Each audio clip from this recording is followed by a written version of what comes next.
এক গ্রামে এক কৃষক তার পরিবার নিয়ে বাস করতেন। সেই কৃষকের ৩ টা ছেলে সন্তান ছিল। তারা ছিল খুবই অলস এবং তারা প্রচুর নিজেদের মধ্যে ঝগড়া করত। তো কৃষক তার ছেলেদের ভবিষ্যৎ নিয়ে খুবই চিন্তায় ছিলেন। তো একদিন কৃষক খুব অসুস্থ হয়ে পড়লেন। তো তখন কৃষক তার ছেলেদেরকে ডেকে বললেন যে, "বাবা, আমার যে জমিটা আছে, সে জমির নিচে আমি গুপ্তধন রেখে দিছি। তো আমি যদি মারা যাই, আমি মারা যাওয়ার পরে তোমরা সেই গুপ্তধনটা খুঁড়ে বের করে নিও।" তো কৃষক মারা গেল। তখন তার ছেলেরা লোভ করে, লোভী হয়ে তো জমিটা খুঁড়ল। ৩ জন ছেলে, মানে তার যে ৩ টা ছেলে ছিল।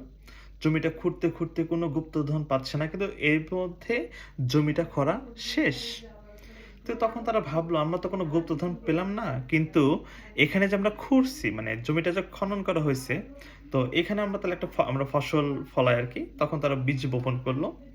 ওই বছর তাদের অনেক, অনেক ভালো ফসল মানে হইছে আরকি। অনেক ভালো ফসল হইছে এবং সেই ফসলটা তারা বিক্রি করে প্রচুর, প্রচুর অর্থ পাইছে।